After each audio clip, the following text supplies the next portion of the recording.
Spring and summer is like the perfect time to kind of like dial back your makeup a little bit so that it's not so heavy and you're not sweating and the humidity's not getting to it and you're not worrying about it. So I embrace that kind of lighter application, if you will. It's time to do the spring makeup trends video that so many of you have been asking for.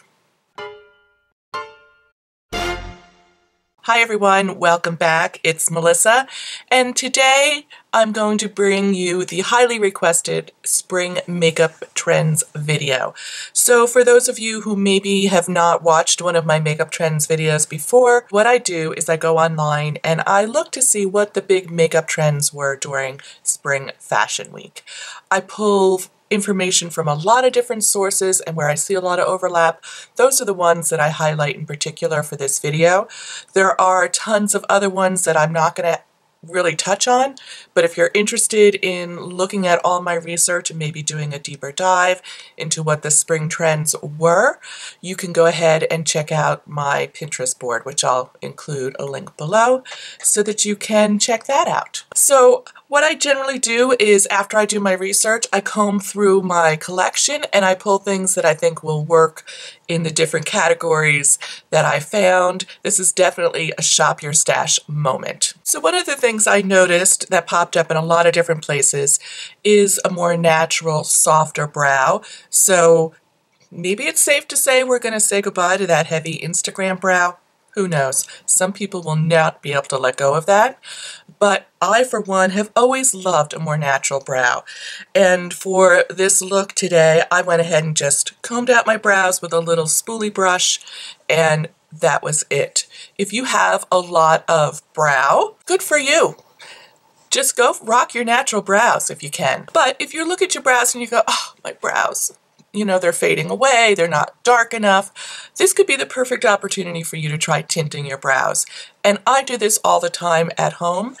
I did a video on this a while back, and I'll include a link to that in case you're interested in checking it out. But the product I use, wait for it, is this. It's this beard tinting kit from Just for Men. The shade I use is light medium brown M30. You know, I started using this because I'm like, oh, it's safe for his face. It must be safe for my face. And I've had no issues with it whatsoever. It's quick, it takes about 5 minutes, and it's super easy. So I think it's time now to kind of give a nod to the Pantone color of the year, which is ultraviolet.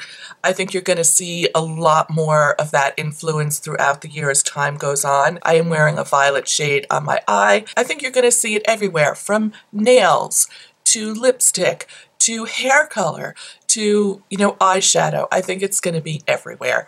And I think you can interpret that as intensely as you want or as softly as you want. Just because it's a certain tone doesn't mean that you have to mimic that exact tone. You can just take that as, oh, this is the trend. Let me pull or interpret that in a softer way that I'm comfortable wearing. So the other thing I've noticed in the more recent palette releases, that this like Burgundy Red trend really hasn't gone anywhere. It was started with a modern Renaissance palette. They were the first ones to really pull these kind of reddish burgundy colors and put them in a palette, and it was, everyone lost their you-know-what over that. I think you're going to still see a lot of that. You see that in the Sunset palettes. Some of those shades are a really good match for that ultraviolet, the purpley thing.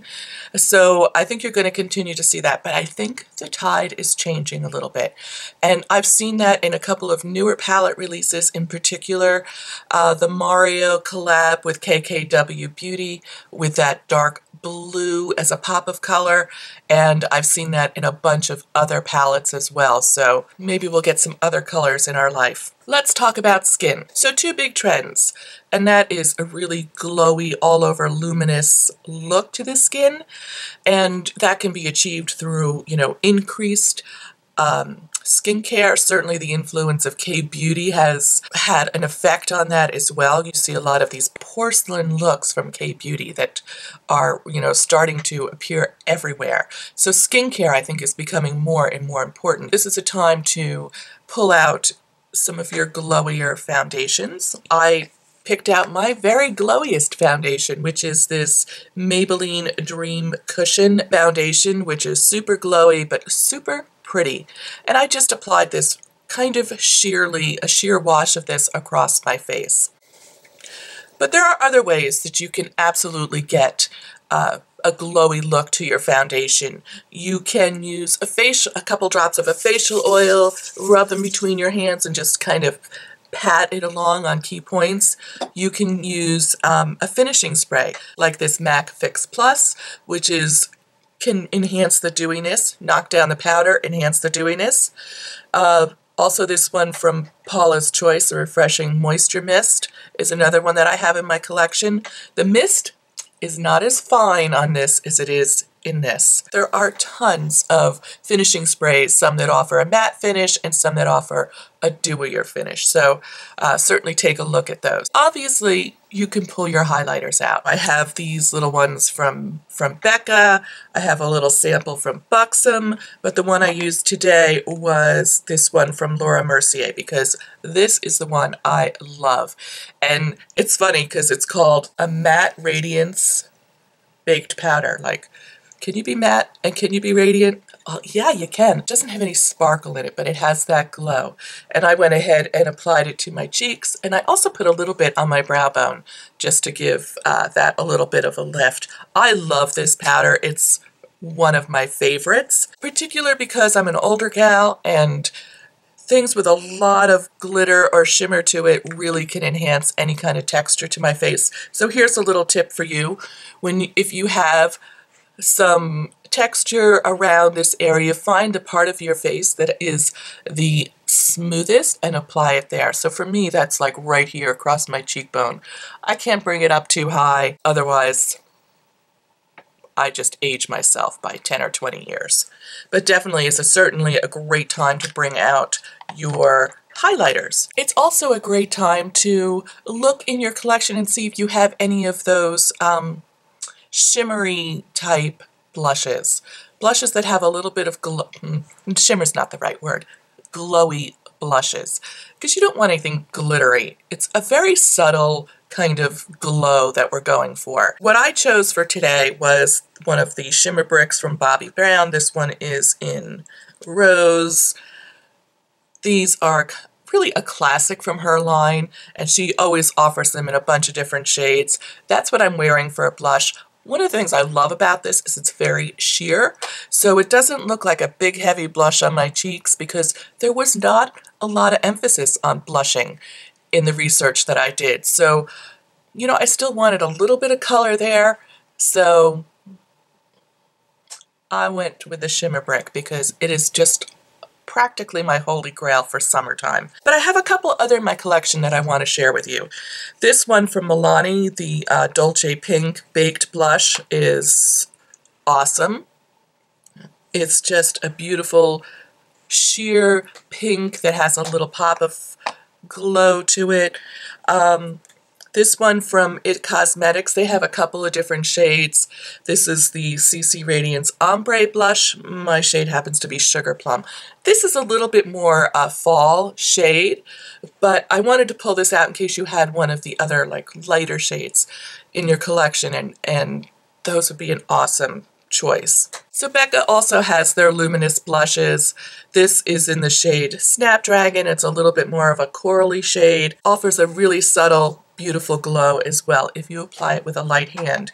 And one other thing that I had, even though contouring and that was not really highlighted in any of my research, I went ahead and pulled this CC, this It Cosmetics Ombre Radiance Glowy Bronzer, because sometimes maybe you don't want a lot of color and you just want a little bit.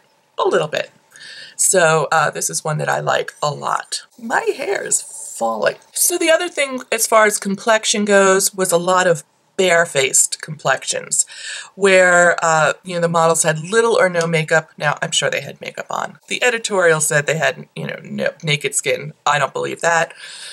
But what you interpret that is this is a time to bring out your BB creams and apply those with a lighter hand just to give you a little bit of smoothing clarification to your skin. Just really going with a light hand. So basically, less makeup, more skin, and skip the bronzer and skip the contour. But don't skip the sunscreen, especially not during the summer.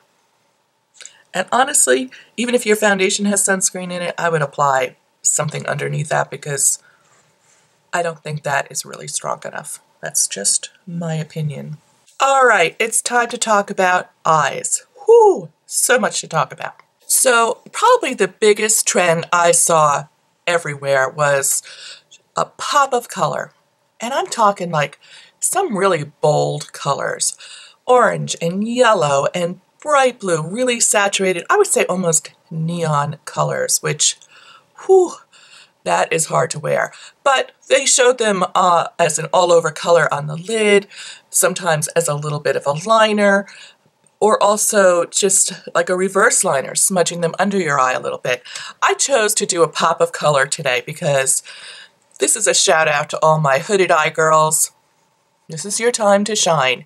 If you have a hooded eye like I do, where when you're looking at me straight forward, you don't see much of the mobile part of my lid until I look down, and that's when that pop of color peeks out. And this is one of my favorite ways to wear color because it's so easy.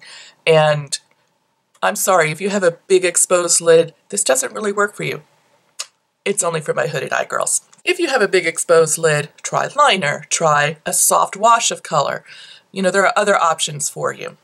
So I went ahead and I pulled my Marc Jacobs palette in, this is 730 Frivol Luxe. It's the one that has mostly taupes, grays, and this phenomenal pop of purple. And I went ahead and applied that all over the mobile part of my lid. And then I pulled out just a real basic palette that had some matte neutrals. This is the Kat Von D Shade and Light, and I used this middle shade just really softly up in my crease area to add a little definition. But it's not like in your face a crease look there.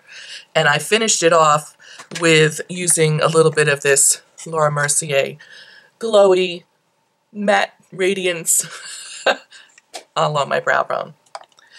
That is a phenomenal way to wear color, and I encourage you to experiment and pull out some of your more colorful palettes and try that out. You know, it's probably not for work, but if you're going out, yeah, do it. Try it. Shake it up a little. The other thing I noticed that was everywhere was all kinds of glitter on the eyes. Chunky glitter, soft glitter, jewels glued onto the skin kind of glitter. I mean, it was a glitter fest out there. If you picked up those Stila glitter and glow eyeshadows that come in like that lipstick gloss container, this is your time. Pull them out. I didn't pick those up, you know. I thought I was going to, but in the end, I changed my mind at the last minute. But I do have a bunch of palettes that have great glitter options in them, and I'm going to pull those out and show them to you. The first one is this one from Kat Von D, the Matte Metal palette. That's ginormous and has all of these. This whole top row is all glittery shades. It's phenomenal. If you did manage to pick this up, good for you. Pull it out because you get the 1-2 punch. You get the color and you get the glitter in both. So this is one of the first things that I pulled out when I started pulling products for this video. The other one that I have that I picked up during the holiday season is from Fenty Beauty. It's got cool packaging. If you like fingerprints, it's got great packaging. Every single one of the shades in here are glittery. And I know some people look at this and they go, oh, yuck, ew, no. I have to tell you, I love the formula of these eyeshadows. I went ahead and I used this purpley one today, and I just tapped it over my lid to give it a little bit of glitter. But what I like about them the most is while they look kind of vibrant in the pan, they are really pretty sheer when you put them on. So they're really wearable. I just think they're great. I love them.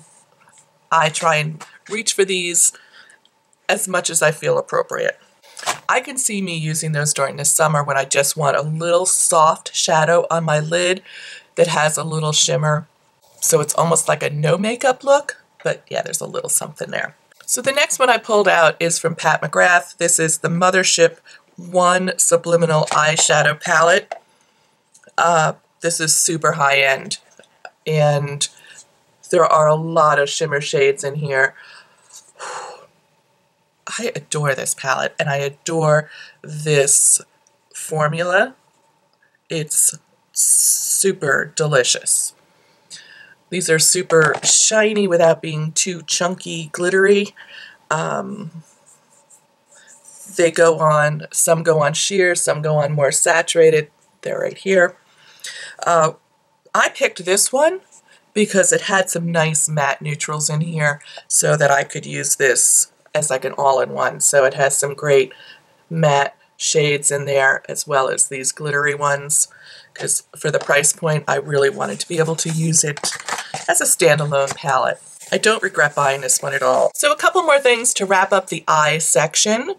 There was a lot of very soft eye looks as well. So almost bordering on, you know, barely there.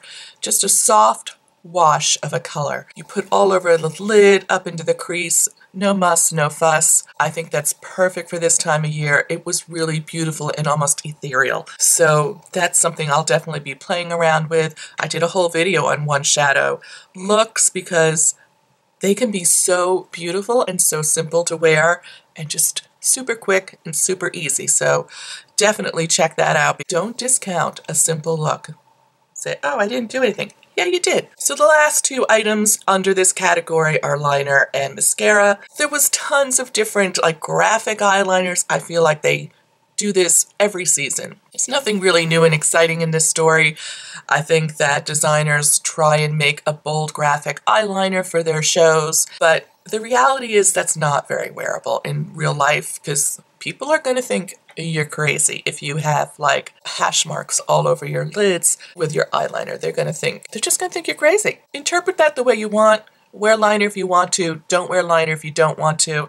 For me, I feel like summertime is a time to kind of really pare back on some of those products because it gets hot and humid where I live, and those things tend to travel in not an attractive way. And the last thing was like heavy duty mascara, like 6 and 7 coats of like clumpy mascara. Think Tammy Faye Baker. I'll know you're my age if you know who I'm talking about. Holy guacamole. But the way I interpret that is there's a big emphasis on lashes and going with a kind of a more bold mascara. So I would reach into your mascara collection, pick out your thickest, boldest mascara, and lay a few coats of that on. Today I chose this one, which I'm really enjoying. It's the L'Oreal Voluminous Superstar Fiber Mascara that has a primer and then a little fiber mascara built in. I think this is really quite nice. I'm really enjoying this, so I went ahead and used that. I didn't put on 6 or 7 coats. I did the primer, and I did probably 2 coats of the mascara. That's plenty for me. All right, we're going to wrap up with lips. Not a ton to tell here. Although I think the big story is there's definitely a shift away from that dry liquid lipstick look to a glossier lip. Lip glosses are coming back in a big way. I think that can be referenced by Urban Decay launching a whole range of glosses, lip glosses. I think there have been a couple other big brands that have also launched a full range of lip glosses. This is the time to embrace that. I think that's such a nice wearable thing for the spring. Just super light, super delicious, just super juicy. While I don't own a lot of lip gloss, I do have a few in my collection and a few lipsticks that are like hybrid. They're very glossy finish, but they're in a bullet form, and that appeals to me a little bit more than pulling the wand out and applying, so I'm going to share those with you today. One of my favorite glosses that I picked up from the Fenty Beauty line when it launched is their Universal Shade Gloss. This is fabulous. This is such a great gloss. It looks good on everyone. Warm tone, cool tones. It's not too sticky. It's not too glittery. It's really a beautiful gloss. You can layer it or wear it alone. The lip product that I'm wearing today is from L'Oreal. I think it's a pretty new launch. It's called the Color Riche Shine. It comes in these little bullets with like a slanted tip, a sheer color inside. This is probably my favorite. It's 904 Varnished Rose. I think it's a beautiful nude. It's just the right amount of color for me. I learned about these from Emily Noel. She did a whole lip swatch video of it. Definitely check it out so you can see the different shades that are offered. This one is probably my favorite, but I also picked up a couple of others that I like. Burnished Blush and Luminous Fuchsia. So this is the shade I'm wearing. This is the blushy one, and this is the fuchsia one. Definitely check out Emily's video. She did a great job, and there are a ton of shades in there. This to me is super wearable, super easy, super convenient. Super. Okay. The other thing that I pulled out of my collection, which I've been talking about quite a bit because I love it, and this is the tinted lip oil from Burt's Bees. The best thing out of the line, in my opinion, and the shade I have is Misted Plum. They come in about 6 different shades. They're super, super sheer. Like, there's not a lot of color to them, but they're really nice if you want to just tool around. To wrap up the lips, the other thing that showed up a lot was like a beautiful red lip. That's classic. I especially love a bright lip, maybe not red, but a bright lip during the summer with almost no other makeup. What I pulled from my collection, because a lot of my reds are really super matte, and I'm really into using lip liners these days. So I have this Red Diva from Rimmel, which is a really nice red. You know, I experimented with this. I almost wore this today, but really wanted to go with a nude lip. But what I like about this is it's soft, it's not too dry. They go onto the lip beautifully. And you can tap a little coordinating lip gloss on top of this. Red. I think this was a 500-point perk from Bite Beauty, and the shade is Cure Royale. And I went ahead and just tapped that over the lip line. For a red lip, I probably wouldn't do that gloss all over the whole lip. I would probably concentrate that in the middle because it will keep it from like feathering up. I used a new hair product today. I feel like it's just doing this. That really wraps up my spring makeup trends video. So let me know which of these trends you find interesting, exciting, that maybe you're going to try out. What products you're going to like pull out to rejuvenate your spring looks. Or which ones do you think are like, oh, hell no, I'm not going there. There's a lot of information in here, but I always like to hear from you guys what your reactions are and what things you are going to embrace this spring. So shake it up a little bit, try something new, and shop your stash. Thank you so much for watching, and I'll see you real soon. Take care. Bye.